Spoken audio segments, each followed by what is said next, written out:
देखेंगे quick revision of electric fields and charges. क्या होता है ये? सबसे पहले देखेंगे हम कूलॉम्स लॉ। क्या होता है ये? F इज इक्वल्स टू के Q1 Q2 upon R square. F क्या है? फोर्स। K क्या है? Coulomb's constant. Q1 चार्ज है, Q2 दूसरा चार्ज है, आर स्क्वायर डिस्टेंस है। जैसे एक Q1 चार्ज है, एक Q2 चार्ज है, दोनों कुछ दूरी पर रखें, बीच में जो इनकी डिस्टेंस है इसको R कहते हैं। K को हम लोग 1/4πε0 भी लिख सकते हैं और K की वैल्यू होती है 9 × 10⁹ और इसकी यूनिट होती है newton metre square upon coulomb square. ये फोर्स की यूनिट है। फिर आते हैं हम लोग, ये जो ε0 है इसको क्या कहते हैं? परमिटिविटी। किस पर मर मिटी? नहीं, किसी पर मर नहीं मिटी, परमिटिविटी। इसकी वैल्यू होती है 8.85 × 10⁻⁻12 और इसकी जो यूनिट होती है जस्ट ऑपोजिट होती है इस फोर्स के। इसका newton metre square upon coulomb square था, इसका कूलम स्क्वायर अपॉन इतना है। नेक्स्ट आता है हमारा मीडियम। क्या होता है? सेम फॉर्मूला होता है, कहीं भी अगर मीडियम की बात आ जाए तो ER ऐड कर देते हैं। ठीक है। फॉर ऑल मीडियम जो ER की वैल्यू होती है वो 1 से ज़्यादा होती है, मोर देन 1। ER पानी के लिए देखा जाए तो 81 होता है, ER फॉर वाटर इज़ 81 और मेटल के लिए इन्फिनाइट होता है। अब आते हैं हम लोग वेक्टर फॉर्म में। क्या होता है? और ये मीडियम में जो हमारा फोर्स और ε0 होता है, ये ε0 ये इन्वर्सली प्रोपोर्शनल होता है। तो अगर F डिक्रीज़ होगा तो ये बढ़ेगा, ये बढ़ेगा तो F डिक्रीज़ होगा। ज़्यादातर F डिक्रीज़ होता है हमारे मीडियम में। अब आते हैं हम वेक्टर फॉर्म में। क्या होता है वेक्टर फॉर्म? वेक्टर फॉर्म होता है कि जो हमारा फॉर्मूला था उसमें r³ आ जाता है और ये जो हमारा साइन है ये एरो से रिप्रेजेंट करते हैं वेक्टर को। ओके, इसीलिए आ जाएगा F ऊपर एरो, ये वेक्टर फॉर्म को मतलब रिप्रेजेंट करता है और फिर आ जाएगा हमारा r³। ठीक है। अब आता है हमारा कि यूनिट वेक्टर क्या होता है। अगर इसमें कैप लगा देंगे तो ये हमारे यूनिट वेक्टर के फॉर्म में हो जाएगा और ये होता है r²। वेक्टर के फॉर्म में क्यूब, यूनिट वेक्टर के फॉर्म में स्क्वायर। और अगर किसी का मैग्नीट्यूड देखा जाए तो ये होता है r³ is equals to r arrow upon r। Next है हमारा नल पॉइंट। क्या होता है नल पॉइंट? अगर कोई दो चार्जेस हैं और एक चार्ज कहीं यहाँ पे उसकी डिस्टेंस x है और यहाँ पे हमने एक स्मॉल चार्ज रख दिया, स्मॉल q। ओके, तो जो इसका F फोर्स नेट होगा वो 0 होगा। क्यों? रिपल्जन की वजह से। कैसे? ये इसको रिपल्जन होगा ना इन दोनों का। इसका फॉर्मूला होता है x is equals to √Q1 upon Q1 upon plus √Q2 L। L मतलब डिस्टेंस। ओके, अगर ऐसे होगा तो इस केस में F हमारा 0 होगा, F नेट मतलब फोर्स नेट 0 होगा। और अगर तीनों चार्जेस रेस्ट पे हैं और हमें Q3 चाहिए, Q3 का फॉर्मूला होता है -Q1 Q2 upon √Q1 plus √Q2 whole square. ये कब लगेगा? जब सारे चार्जेस इक्विलिब्रियम पे होंगे या तो रेस्ट पे होंगे। ठीक है। इसमें एक चीज़ याद रखनी है कि बाहर जो हमें नल पॉइंट होगा वो बाहर से मिलेगा, गेट आउटसाइड नल पॉइंट। और कहाँ पे मिलेगा? स्मॉल चार्ज के पास क्या मिलेगा? Magnitude charge. ठीक है, स्मॉल मैग्नीट्यूड चार्ज के पास मिलेगा हमें हमारा ये वाला। अब आते हैं अगला चार्ज्ड पेंडुलम पे। क्या होता है ये? चार्ज्ड पेंडुलम सबसे पहले T is equals to √FE² plus mg। T क्या है? टेंशन है। जैसे एक रोप है उसमें हमने 2 स्ट्रिंग लगा दी, स्ट्रिंग मतलब रस्सी, ये ऐसे गिरे। ठीक है, अब वो रिपल्जन करेंगी। क्यों? क्योंकि दोनों में सेम चार्ज है, Q रिपल्जन हुआ। अब इसका कंपोनेंट लेंगे, नीचे mg लगेगा, इधर टेंशन लगेगा और इधर हमारा चार्ज रखा है। सेम ऐसे इधर नीचे mg लगेगा, इधर क्या कहते हैं इलेक्ट्रोस्टैटिक फोर्स लगेगा और इधर चार्ज रखा है। फिर देखेंगे हम कि जैसे हमारा इसका फॉर्मूला क्या है, tan theta is equals to FE upon mg। Okay, इसका कंपोनेंट अगर हम लोग उसके टर्म्स में ले बायन्सी फोर्स के तो इसका फॉर्मूला ऐसे आ जाता है। ये इतना इम्पॉर्टेंट नहीं है फ़िलहाल। अब आते हैं हम लोग next electric field at a point charge, क्या होता है इसमें? इसका आता है answer KQ upon R square से, बस ये लगा देना है, आ जाएगा किसी भी पॉइंट पे। इसके कुछ केसेस हैं। सबसे पहला केस है फाइनाइट वायर, मतलब फाइनाइट मतलब होता है उसकी जो हमें लेंथ है वो पता है, ठीक है। इसका होता है ई इलेक्ट्रिक फील्ड अगर परपेंडिकुलर में है तो K lambda upon D sine theta 1 plus sine theta 2, ठीक है।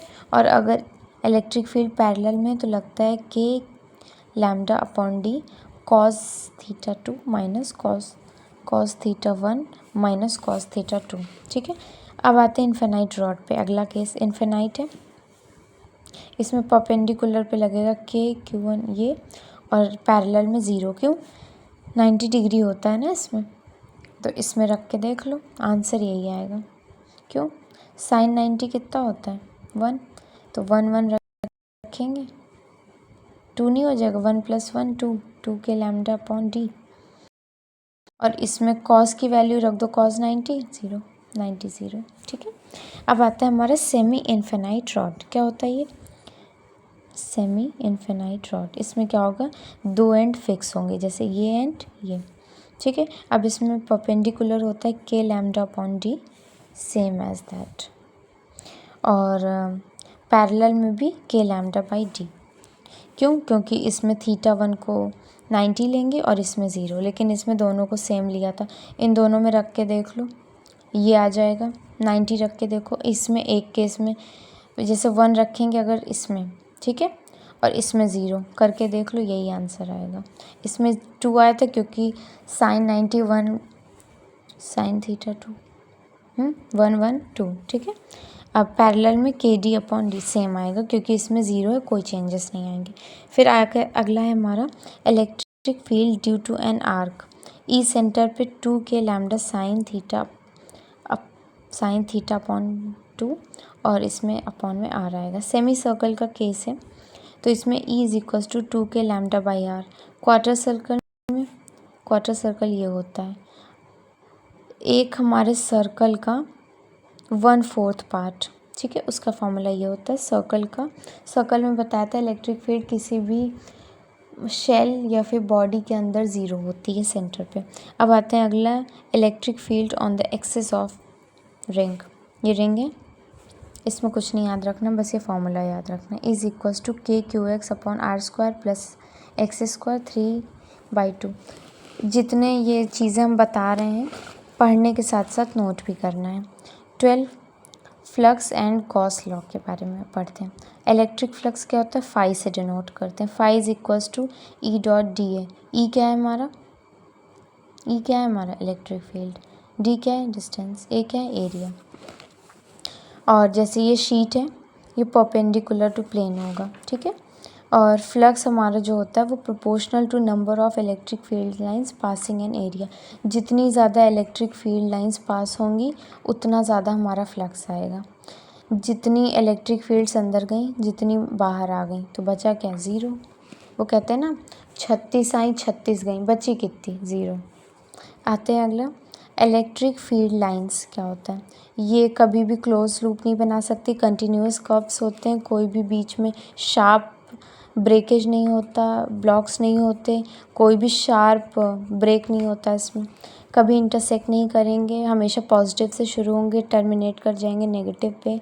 कोई इलेक्ट्रिक फील्ड लाइंस एग्जिस्ट नहीं करती है चार्ज बॉडी के अंदर, सेंटर पे 0 होती है। इलेक्ट्रिक फील्ड लाइंस नॉर्मल होती हैं, मतलब परपेंडिकुलर होती हैं सरफेस के।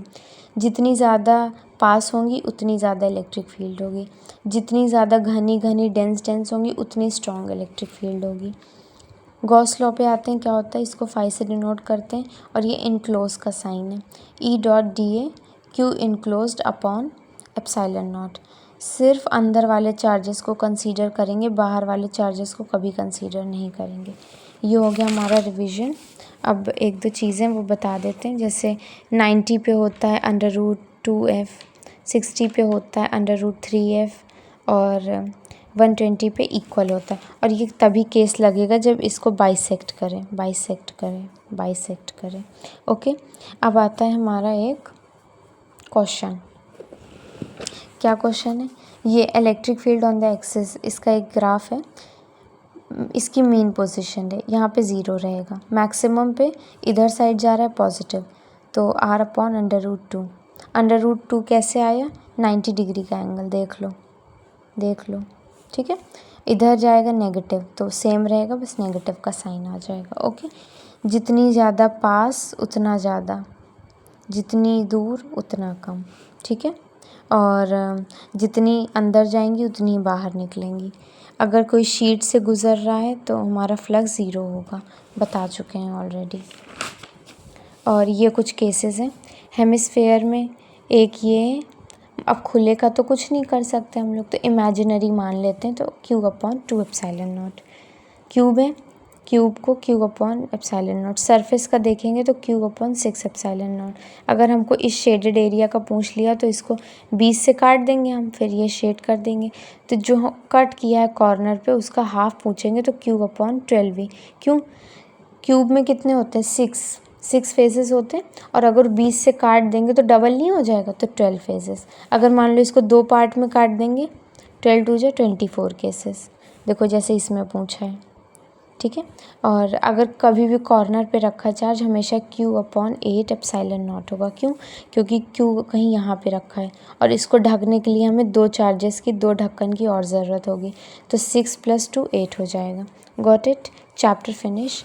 एक चीज़ और बता देते हैं, इलेक्ट्रिक फील्ड कभी भी हमेशा इक्वली कंट्रीब्यूट होती है सारे चार्जेस के लिए, लेकिन जो हमारा चार्ज होगा वो सिर्फ अंदर के लिए कंसीडर किया जाएगा, लेकिन इलेक्ट्रिक फील्ड कोई पार्शियलिटी नहीं करती है।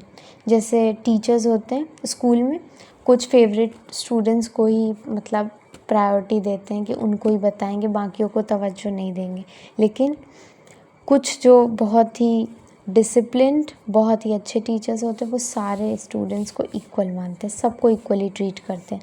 वो होता है हमारा electric field, contributed equally for all charges. Okay, Q1 Q2 सिर्फ लेंगे हम लोग इसमें, इसलिए Q1 + Q2/ε0। ये जो Q3 है ये बाहर देखता मुँह रह जाएगा, इससे कोई मतलब नहीं है, ठीक है। चैप्टर हो गया है कंप्लीट, रिवीजन भी कंप्लीट। अब ये जो शॉर्ट नोट्स भेजे हैं इसको कंप्लीट कर लेना है। ओके।